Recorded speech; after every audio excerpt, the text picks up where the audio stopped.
Hello, welcome to Rafael Technologies again. In this session, we learn how to consume WCF service into Windows Form application. In this example, we will see how to insert data uh, from Windows Form application by invoking WCF service. I will strongly suggest to you if you want to understand this tutorial properly, first you must have the knowledge, basic knowledge about the WCF service and the knowledge about how to create a store procedure and script in SQL Management Studio and how to write the edu.NET code.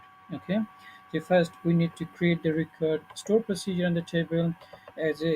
Because of interest of time, I already created the record table with all the record fields like account number, account creation date, account type, branch sort code, account fees, account balance, and rest of them. As you can see, the account balance, account fees type is money, and all other types is and barca. And I already execute this query in to create the database. Here is the name of the table, and here's the script for creating the store procedure.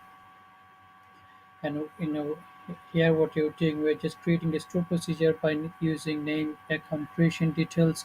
You can give any meaningful name, whatever you want. In here we are passing all the parameters we expect to be passed from our Windows from application. Then we are just saying to select everything from this account details table. Then we are saying the insert into this table with the value whatever the parameters coming from our client application. So this is the store procedure, and this is the script for creating table. I will have this script in my blog in case if you need it. So at this point, let me just flip the WCF service.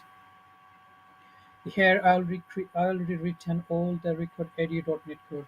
Again, I told you this is not the tutorial for the beginner. This is for advanced developer, right? So first we have to create a class to define all the properties. I define all the properties types as a string like account creation date, account type, branch sort code, account fees, account balance, the overdraft limit, and account holder information. Then we are using the data member attribute to access the account creation date and using getter and setter property to initialize it.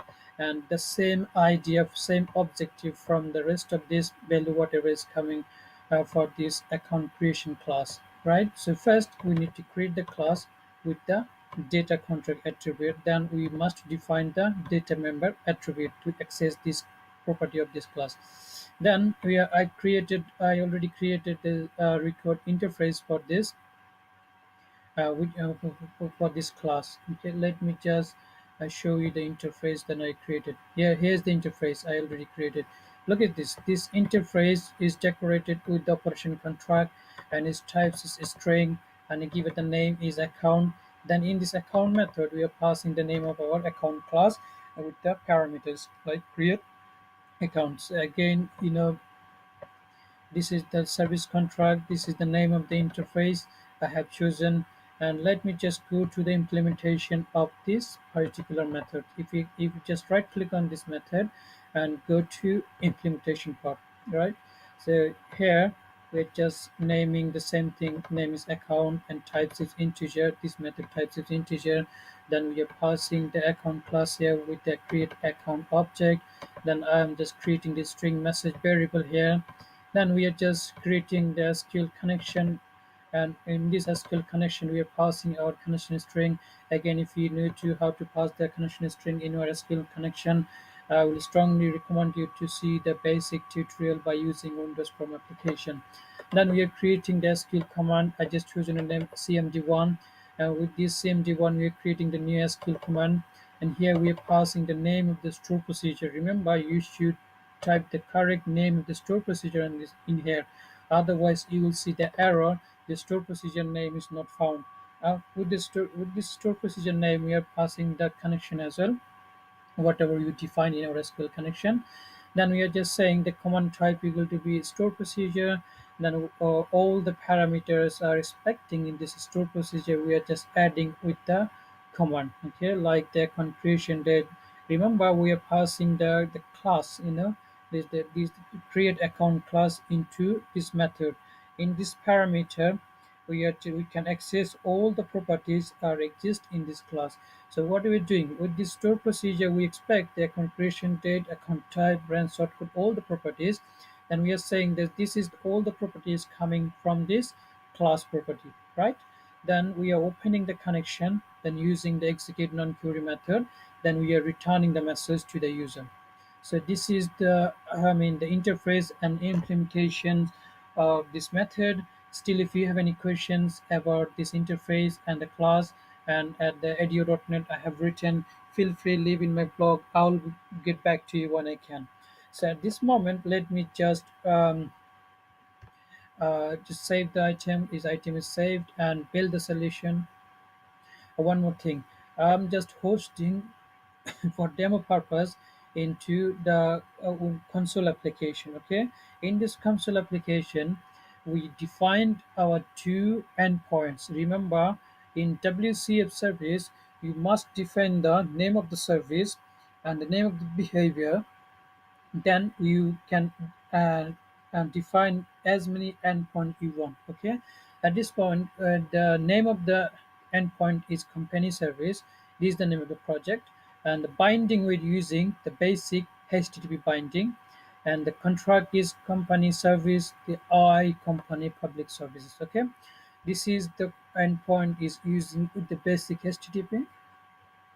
The next one is using the net TCP binding. This is the interface that's coming from I company confidential service. Okay, so public service we are using the basic HTTP binding.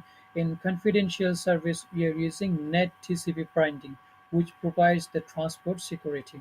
Okay, so this is the defining two endpoints into our app.config file in our console application. Okay, still if you have any comments, any question how to define the endpoints in WCF service into app.config file, and feel free to leave any comments, any suggestion in my blog. I'll get back to you when I can. Okay, so at this point, let me just run this application once.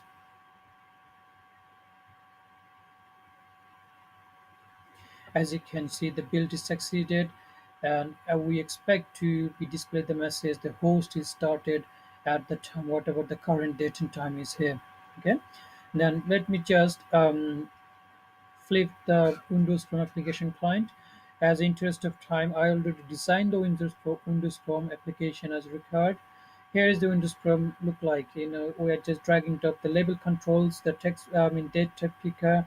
One is combo box, another one is all the other is text box fields with two buttons. Okay, let me just double click the submit button to generate the event handler. First, what do you think? Look at this method. First, we are just creating my service.I company confidential service client. Remember, the interface we want to interact with the service is this my company confidential service. This is the name was the interface. Okay, so make sure you use the same name of the interface, otherwise you will get an error. Right. So in here we are just creating the new instance of this I my confidential service client, right? Remember we define in our in endpoint is gonna be net TCP binding with this I confidential service.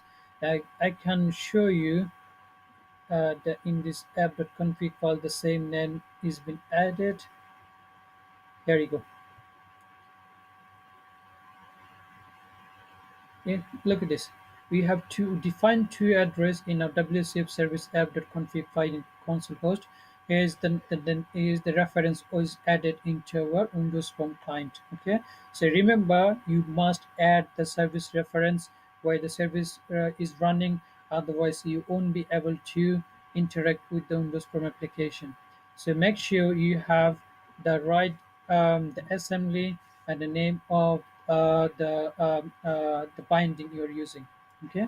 In our next video tutorial session, we'll see how to insert the data by using the Windows Phone application we design in our Windows Phone application.